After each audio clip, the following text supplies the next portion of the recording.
नमस्कार दोस्तों। यूं तो सरोकार के लिए हमने सैकड़ों साक्षात्कार किए हैं, लेकिन आज हम आपको एक ऐसी शख्सियत से रूबरू कराने जा रहे हैं जो कि एक महिला उद्यमी हैं और समाज सेविका भी, साथ ही आपसी भाईचारा और एक दूसरे के प्रति मोहब्बत हो, एक दूसरे के धर्म के लोग दूसरे का सम्मान करें, देश में आपसी भाईचारा बने, इस पर भी उनकी गहरी रुचि रहती है और जानकारी है। वे समाज सेवा के क्षेत्र में भी पूरे तन मन धन से लगी रहती हैं। उनका नाम है मिस जीनत इकबाल, जो कि ZA एंटरप्राइजेस की चेयरपर्सन भी हैं। जानेंगे कि वे कैसे लोगों को नौकरी दिलवाने में मदद कर रही हैं और किस तरीके से समाज में भाईचारा स्थापित हो उसके लिए भी काम कर रही हैं। तो आइए मिलते हैं मिस जीनत इकबाल। नमस्कार, अस्सलाम वालेकुम। फिराज साहब, आदाब अर्ज़ है, बहुत बहुत शुक्रिया। Good afternoon. मुझे आपने ये मौका दिया कि मैं आपके स्टूडियो पे आई और मुझे इस इज्जत अफजाई का बहुत बहुत शुक्रिया। कि आप जो है ये ZA एंटरप्राइजेस के थ्रू जिस तरीके से पूरे देश में कोरोना काल में और उससे पहले भी नौकरियां लोगों की जा रही हैं, ऐसे में तो आप बहुत सकारात्मक काम कर रहे हैं। जो लड़के लड़कियां कॉलेज और यूनिवर्सिटी से पढ़ के आते हैं और जिनको रोजगार की जरूरत है, उनको आप सम्मानजनक तरीके से दिल्ली में अच्छे से अच्छा उनकी योग्यता के हिसाब से रोजगार उपलब्ध करा रही हैं। तो वो किस तरह से आप रोजगार लोगों को देती हैं? फिराज साहब, आपने बहुत अच्छा सवाल किया। मेरी ये ख्वाहिश रब ने पूरी की है कि मैं काम ही एक ऐसा करना चाहती थी जिससे लोगों की जिंदगियों में ठहराव आ जाए। उनके जॉब है तो उनकी खुशी है, उनके पास पैसा है तो उनको सुकून है, वो अपने घर को चला सकते हैं। तो मैं अपने रब से मांगती थी कि ऐसा काम, ऐसा बिजनेस मुझे अता कर दे जिससे मुझे लोगों की दुआएं मिले। जैसे ही बच्चे फ्रेशर्स होते हैं, जैसे मैं आपको बताती हूँ, मेरे स्पेशलाइज्ड ZA एंटरप्राइजेस करता हॉस्पिटैलिटी में। होटल ताज, होटल ओबरॉयज, होटल लीला, ये सब मेरे क्लाइंट्स हैं। मेरे क्लाइंट्स है Satyapal. I am just taking a big name, बड़ा नाम ले रही हूँ। सत्यपाल के काफी ब्रांड्स है और रिटेल इंडस्ट्री जो भी है और रियल एस्टेट इंडस्ट्रीज जितने भी हैं, गॉड उनको दिया था और भी है। We are doing lot of manpower. Freshers भी हम देते हैं और स्पेशलाइज करते हैं मैनेजमेंट एंड अबव। और जैसे कोई पढ़ के आता है, कोई उम्मीद से आता है आपके पास, उनकी आंखों में जब मैं ऑफिस में बैठ के बातें करती हूँ, जो उम्मीद दिखती है कि अल्लाह ने उनको किसी उम्मीद से आपके दरबार पे भेजा है, तो मैं कोशिश करती हूँ कि उनको गाइड करती हूँ कि ऐसे नहीं, ऐसे होगा। और जो हमारे क्लाइंट की रिक्वायरमेंट होती है, हमारे क्लाइंट की रिक्वायरमेंट होती है, हमें प्रॉपर बंदा होने चाहिए, क्योंकि वी आर ब्रिज बिटवीन एक कैंडिडेट और एक एम्प्लॉयर्स जितने होते हैं, वो एक ब्रिज होते हैं, हम उसमें एक्ट करते हैं। अच्छा, तो अभी तक आपने एक फिगर बताएं कि कितने लोगों को जो है एम्प्लॉयमेंट देने में डायरेक्टली जो है आपने सपोर्ट किया हो? या शिराज साहब, नंबर तो बहुत मुश्किल है, क्योंकि बस खुदा ने करवाते गए और हम करते गए। ना जाने कितने लोगों को रोजी दे सकी हूँ मैं आज तक। 21 साल हो गए मुझे इस प्रोफेशन में। अच्छा, ये बताइए कि अभी जो कोरोना काल में जो है पिछले 1.5 साल से जो है लोगों की नौकरियां भी जा रही हैं, तो क्या कभी ऐसा जो है मकाम भी सामने आया कि जिन लोगों को आपने नौकरी कहीं दिलवाई है किसी भी ऑर्गेनाइजेशन में, तो वहां से उनकी नौकरी छूटी हो, वो आपके पास आए हो, तो आपने दूसरी जगह उनको रिकमेंडेट किया हो? जी बेशक। अगर वो नौकरी उनके पास नहीं है तो हमें तो फर्ज है कि वो आपको, मेरे पास मेरे कैंडिडेट माशाल्लाह आज 15-20 साल से एक कैंडिडेट्स वापस दौड़ के आते हैं, कहते हैं आपने जहां भी लगाया आज तक बहुत अच्छी जॉब रही। अचानक उनकी जॉब चले गई CEOs लेवल पे। उनको कहा कि we can not afford you, managers and above, ये मोइट्स वाले हैं। ऊपर वाले की फजल से पेंडेमिक में उन्होंने बहुत लोग मुझसे लिए। रेस्टोरेंट जितने भी हैं, बड़े बड़े चेन ऑफ रेस्टोरेंट्स हैं, वो भी मेरे साथ हैं। एग्जीक्यूटिव शेफ होते हैं, वो सब बाकायदा वो लेते जा रहे हैं। आज भी लॉकडाउन में भी ऊपर वाले ने बड़ी रहम करी है, क्योंकि आपके डिलीवरी तो बंद नहीं हुआ है, फूड प्रोसेस बिजनेस तो फिर भी मुझे थोड़ी सी राहत दे रही है। अच्छा ये बताइए कि अभी जिस तरीके से जो है पिछले 1-1.5 साल के अंदर लोगों की जो है रोजगार और आर्थिक स्थिति पूरे देश की जो है चरमराई है, प्रधानमंत्री नरेंद्र मोदी भी कई तरह से कोशिशें कर रहे हैं, स्टेट के चीफ मिनिस्टर्स भी कर रहे हैं, आप एक विमेन एंटरप्रेन्योर होने के नाते क्या सजेशन देंगे उन युवाओं को जो नौकरी की कतार में लगे हैं और देश के नीति निर्धारक जो मंत्री और प्रधानमंत्री और मुख्यमंत्री हैं, उनको आप जैसी एक महिला उद्यमी जो दिन रात एक करके अपने सेटिस्फेक्शन के लिए ये काम कर रही है, सिर्फ पैसा कमाने के लिए नहीं, जैसा कि आपने बताया, तो आप क्या कहना चाहेंगे?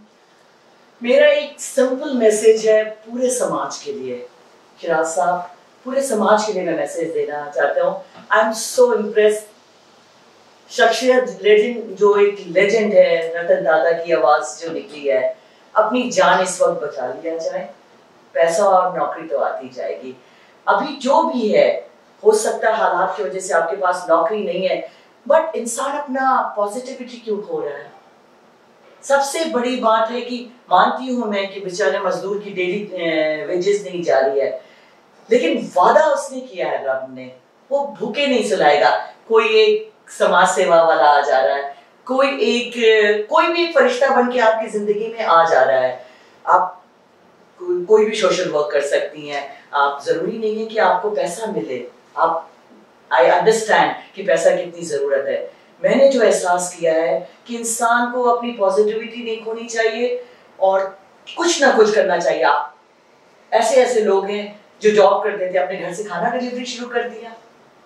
जरिया तो खुदा बनाता है, बट इस वक्त हमारा आपका सबका पॉजिटिव होना इतना जरूरी है। हमारा मेंटल बहुत डिस्टर्ब हो गया है, उसको ना खोने दे कोई भी। अच्छा ये बताइए कि आप जो है अपना इंटरप्राइजेज जो आपकी कंपनी है उसको चलाने के अलावा, जैसा कि हमें पता है कि आप लोगों की मदद भी करती हैं, जॉब दिलाने में तो वो तो आपका प्रोफेशन है, यूं भी आप मदद करती हैं, किसी की जो है गरीब की शादी होना है या किसी को कोई ज़रूरत है, उसके लिए जो है आप दिल्ली बेस्ड ही जो है अभी फिलहाल काम कर रही हैं कि जो है दिल्ली के बाहर भी आप लोगों की मदद करें? मुझे जो भी मौका मिलेगा, मदद शहर नहीं देखता है, मदद कभी जगह धर्म जात नहीं देखता है, वो कहीं पे भी हो गया, मैं कहीं पे भी मदद करना चाहूंगी। किसी की शादी होगी, किसी का कुछ होगा, क्योंकि मैं खुद एक दौर से जो गुजरी हूं ना, मैंने सोचा था कि मेरे रब के सिवा कोई, I am a single parent, मैं एक सिंगल पेरेंट हूं, मेरा 24 साल का बेटा है, मैं पूरी जिंदगी अकेले अपने रब की मदद से और उनके नबी के दुआ से रह रही हूँ। तो मैंने सोचा था जिस तकलीफों से मैं गुजरी थी वो तकलीफ मैं किसी को नहीं होने दूंगी। किसी के पास मुझे पता चलता है दवाइयाँ नहीं है, मेरी पहली कोशिश होती है कि दवाइयाँ पहुंच जाए। खाना नहीं है, किसी की शादी होती है, मैं लोगों को जोड़ देती हूँ, व्हाट्सएप ग्रुप बना देती हूँ, पैसा इकट्ठा कर देती हूँ, वहां तक पहुंचा देती हूँ। अच्छा, समाज सेवा के इस क्षेत्र में जो आपकी कंपनी है, जिन बड़े बड़े होटल्स और प्राइवेट रेस्टोरेंट्स और कंपनीज में आप जो है लोगों की एम्प्लॉयमेंट देती हैं, उन लोगों से भी आपके अच्छे रिलेशन है, तो वो लोग भी आपकी जो है आर्थिक तौर पे मदद कर देते होंगे इस अच्छे सोशल वर्क के लिए? बेशक बेशक, जो भी लोग हमसे जुड़े हैं वो लोग बेशक मदद करते हैं, और इंसानियत के नाम से कौन आगे नहीं बढ़ेगा। अच्छा, और आप सब इंसानियत पे ही जिंदा हैं। अच्छा, आप दिल्ली बेस्ड ही हैं, आप दिल्ली में इस वक्त देखिए जिस तरीके से जो है अस्पतालों में बेड्स की भी जो है कमी पता चलती है, ऑक्सीजन सिलेंडर लोगों को नहीं मिल रहे हैं, दवाइयाँ नहीं मिल रही हैं। इस स्थिति को सुधारने के लिए, क्योंकि आप भी जो है एंटरप्रेन्योरशिप में जो है, उस हिसाब से जो है कहाँ जो है सुधार करने की जरूरत है। जो चूक हुई है उस पर हम बहस नहीं करना चाहते हैं, क्योंकि जो चीज निगेटिव है उसको हाईलाइट करना ठीक नहीं है मीडिया में। अभी तो ये है कि जो परेशानियां हैं वो कैसे दूर हों, इस पे आप कुछ सुझाव दें दिल्ली सरकार और भारत सरकार को कि किस तरह से मैनेजमेंट हो, किस तरह से लोगों को प्रॉब्लम कम से कम हो। हमारी तो, हम अपने सरकार से इल्तिजा कर सकते हैं हमें तो, हम सब लोगों को, यहाँ तक कि जनता, सरकार, सब लोगों को एक होना है, समझना है, हमें तो कोऑपरेट करना है। अगर सरकार ने मना किया है लॉकडाउन में बाहर नहीं निकलना है, जनता क्या मान रही है?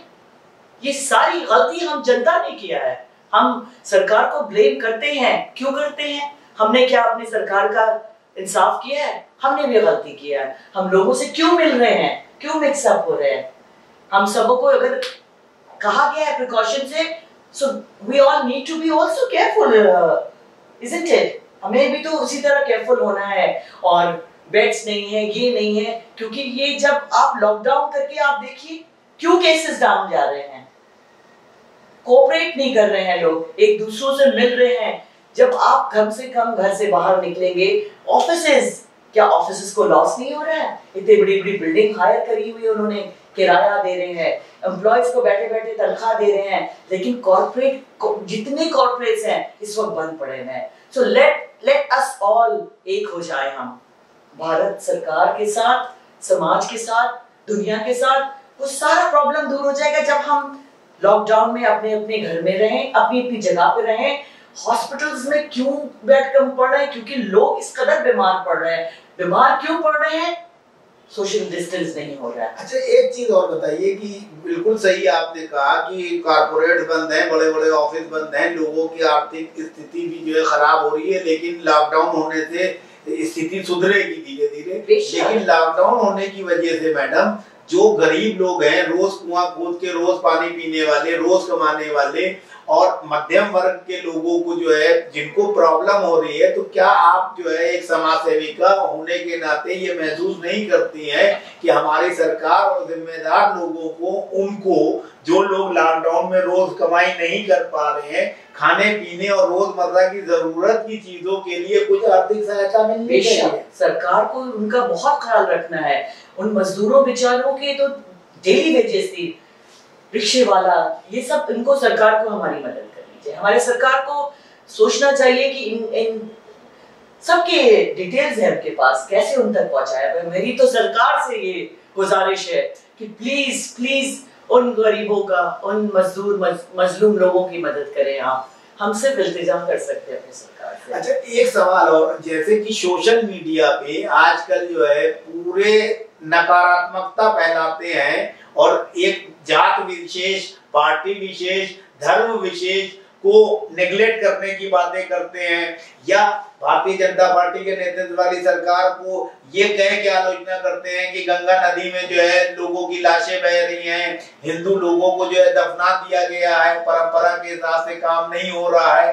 तो क्या ऐसी स्थिति में सरकार विरोधी मीडिया को आगे आने के लिए नियंत्रित करना चाहिए कि वो उस तरह की हरकतें ना करे कि माहौल जो है देश का जो है खराब हो इस महामारी के दौर में? चिराग साहब, as a media, I think आप ही ये काम कर सकते हैं। लोगों तक मैसेज पहुंचाइए कि जो रब है ऊपर, मौला बैठा है ऊपर, हम सब उसके क्रिएशन हैं। क्यों हिंदू, क्यों क्रिश्चियन, क्यों मुसलमान? Why do we talk about religion? हम सिर्फ इंसानियत की बात करें। हम मुसलमानों के, हमें किसी ने गाली दे दिया, हमें उसके लिए जाके दुआ करनी है कि खुदा इसके दिल को बदल दे। कोई हिंदू को हमने तकलीफ दे दिया तो हमें माफी मांगनी है। बट हम किसी इंसानियत को जिंदा नहीं कर रहे हैं, हम इंसानियत को मार रहे हैं एक दूसरे पे उंगली उठा के। तो इसका क्या सलूशन जो है आप हर इंसान में ये अपनी सेल्फ, हम आपके में नहीं जगा सकते, आप किसी सरकार में नहीं जगा सकते। हमें इंसानियत, हमें अपने रब को याद करना है, उसे माफी मांगनी है, और हमें सबको ये समझना है। आप एग्जाम्पल प्रेजेंट करिए, आप हैं, आप 10 लोगों को ये मैसेज दीजिए। आपका मीडिया तो ये मैसेज ले सकता है सारा। आपने एक मीडिया दिया, हजारों लोग आपको वॉच करते हैं कि हम इस मीडिया में सिर्फ ये इंसानियत की बात करिए। अच्छा, आप पूरे विश्व स्तर पर जो है विदेशों में भी जाती हैं बिजनेस पर्पज से, और पूरे वर्ल्ड जो है आपने ट्रेवल किया है। भारतीय संस्कृति और यहाँ के एटमॉस्फेयर, वर्क कल्चर और पॉलिटिक्स और दूसरे देश में क्या फर्क महसूस करते हैं? शिरासा, पॉलिटिक्स इज एवरीवेयर। मैं उसको तो नहीं कहूंगी कि पॉलिटिक्स नहीं है, बिकॉज हर इंसान की सोच और फितरत देश नहीं बताता है। इट्स नॉट दैट कि इंडिया ऐसा है, अब्रॉड ऐसा नहीं है। पॉलिटिक्स हर जगह है, मैंने ये महसूस किया है। पॉलिटिक्स हर जगह है। You should be a smart business person. आपको खुद, किसी और को तो छोड़ें, आप अपने आप को करेक्शन करने की जरूरत है कि आप किससे डील कर रहे हैं और कैसे डील कर रहे हैं। और गलतियां, चालाकी देश नहीं सिखाता है। इंसान पैदा होता है कुछ गलतियों के साथ और कुछ नहीं पैदा होते हैं, वक्त के साथ अडॉप्ट करते हैं। बेसिक जो है फर्क जो है जानना चाहिए। हाँ, फर्क ये, कल्चर ये है कि मैंने जो एहसास किया लंदन और अमेरिका में, थोड़ा डिसिप्लिन चाहिए जिंदगी में, which India needs to really improve that. वहां पे मैंने एहसास किया कि आपका कोई जुगाड़ नहीं चलता है। ये मेरी सबसे ज्यादा पसंदीदा, मुझे बेहद पसंद आई है कि आप, जब मैंने देखा बोरिस को, the prime minister of London, आप जिस ट्रेन में ट्रैवल कर रही हो उसमें ट्रैवल कर रहा है, कोई घमंड नहीं, कुछ नहीं। तो ये चीजें हमारे इंडिया में लाने की जरूरत है कि हमारे को डिसिप्लिन लाने की जरूरत है। हम जुगाड़ से करते हैं, सोर्स यूज करते हैं। एक कामयाब आदमी पीछे हो जाता है, एक मिनिस्टर का सोच लगा के एक बंदा आगे जाता है। ये चीज खत्म होनी चाहिए। हर इक्वालिटी नहीं है। अच्छा, आप जो है एक महिला उद्यमी हैं, तो आप खास तौर से बिजनेस के क्षेत्र में आने वाली नई महिलाओं के लिए जो शुरुआत करना चाहती हैं, उनके लिए क्या कुछ कहना चाहिए? मेरी तो ये मैसेज है हर औरतों के लिए कि आप शुरू करें, हिम्मत रखें, कामयाबी रब से मांगे। कुछ भी छोटा काम करें, काम, नौकरी कोई छोटी नहीं होती है, कोशिश बड़ी होनी चाहिए, उसको ना खत्म करें। इरादे बिल्कुल बुलंद रखें, हिम्मत मर्दा मदद खुदा। अच्छा, एक चीज और बताइए कि जो महिला होने के नाते कभी आपको अपने बिजनेस में और जिस तरह से आप काम करती हैं, सोशल वर्क का भी, उसमें किसी तरह का एडवांटेज या डिसएडवांटेज हुआ तो उसके बारे में बताएं। देखिए, मैं बहुत पॉजिटिव इंसान हूँ, तकलीफों को बयान करने नहीं आई हूँ। मैं अपनी तकलीफें और डिसएडवांटेज मैसेज बिल्कुल नहीं देना चाहती हूँ किसी भी समाज को। मैं बस ये कहना चाहती हूँ कि खुद पे भरोसा रखती हूँ। गलत भी होता है तो मैं सोचती हूँ कोई बात नहीं, उसमें भी पॉजिटिविटी ढूंढती हूँ। इतनी हर चीज अच्छी तो नहीं होगी ना, बहुत बहुत गलत भी कर जाते हैं। आप समाज सेवा बहुत अच्छे उसमें करते हैं, लोग आपका एडवांटेज उठा देते हैं। बट आपने कॉज अच्छा किया, उसका फिक्र करें। बस मुझे हर इंसान को यही कहना है कि कर्म करते जाओ, जो गलतियां दिखती हैं उसको भी हाईलाइट मत करो। हम यहाँ बिल्कुल भी नेगेटिव बात या कोई हाईलाइट नहीं करना चाहते। तो इसका मतलब ये है कि जो सकारात्मक चीजें जिंदगी में हैं उसको अपने साथ लेके आगे बढ़ते जाओ और नकारात्मकता का सीख लेके उसको पीछे छोड़ दो। बेशक, बहुत सही कहा आपने, शिराज साहब, दिल खुश कर दिया। इस मोटिव से अगर आप जिएंगे ना, जिंदगी की रफ्तार कभी आपको रोकेगी नहीं। कहते हैं खुद ही को कर इतना बुलंद कि हर तदबीर से पहले खुदा बंदे से पूछे इसे कब बनाया। अपने रब पे भरोसा करो, अपने रब की बनाई हर चीज को इतनी मोहब्बत करो, अपने नबी, अपने रसूल। ये नहीं है कि मैं मुसलमान हूं तो मैं अपने रब और मुसलमानों के लिए बात कर रही हूँ। मैं सबको मोहब्बत करती हूँ। मेरे लिए इंसान सबसे बड़ा रिलीजन है, ह्यूमैनिटी सबसे बड़ा रिलीजन है। उसमें उसकी तकलीफों को एहसास करना सबसे बड़ा धर्म है, सबसे बड़ी इबादत है। तो इस वक्त जो है हमारे देश में जिस तरीके से कुछ राजनीतिक दल सांप्रदायिकता को लेकर दूसरे राजनीतिक दलों पर निशाना साधते हैं, उसके मुकाबले आप क्या सोचती हैं कि वो चीजें ना हो कि एक सूत्र में बांधने के लिए देश को जो है किस तरह की राजनीति या किस तरह की विचारधारा की जरूरत है? शिराज साहब, ये मैसेज तो आप बहुत अच्छा दे सकते हैं, माशाल्लाह। मैं मैसेज दे देती हूँ जो लोग वॉच कर रहे हैं कि धर्म जाति पे मत जियो। अपने दिन का अपनी जिंदगी का दिन पीछे कर रहे हो, जो वक्त मिला है, जो वक्त मुकर्रर है, उसमें सिर्फ प्यार बांटो, मदद करो, एक दूसरे के आगे खड़े रहो, धर्म जात कुछ मत देखो। जो आप लोग ने हालात देखे, हम आप सब ने जो हालात देखा है, किस तरह मौतें हुई हैं, किस तरह जिंदगियां चली गई हैं, कोई लाशें उठाने वाला नहीं है, बहुत तकलीफ हुई है क्योंकि इंसानियत मर गई है। इसीलिए मेरा ये कहना है, अगर आपको जो भी मौका मिल रहा है, हिंदू मुसलमान कोई भी जात के, एक दूसरे से भाईचारा की मोहब्बत करो, मत ध्यान दे क्या कह रहा है वो। अगर आप ध्यान देंगे तो आप अपना वक्त जाया कर रहे हो। उस इंसान ने तो कह दिया, जुबान से निकल गई बात। देने वाला कौन है, कहलाने वाला कौन है, क्रिएट करने वाला कौन है? रब ऑलमाइटी गॉड पे ध्यान दे, उससे बात करे कि खुदा इसने मुझे ऐसा कहा। मैं हिंदू से भी कह रही हूं, अगर कोई मुसलमान आपको तकलीफ देता है, आप अपने रब से बात करिए कि उसके दिल को बदल दे, ना कि मैं बदला लूं, बदले की आग में जल जाओगे खुद, फायदा किसी का नहीं होगा। वक्त मुकर्रर है हर चीज की। सो I with folded hand, a message for everyone: live, let others live with love, respect and care. जज़ाकल्लाह, thank you so much Shiraz. दोस्तों, सरोकार मीडिया यूट्यूब चैनल को मजबूती देने के लिए हमारे चैनल को सब्सक्राइब करें और बेल आइकन को दबाएं ताकि लेटेस्ट वीडियो आप तक सीधे पहुंच सके।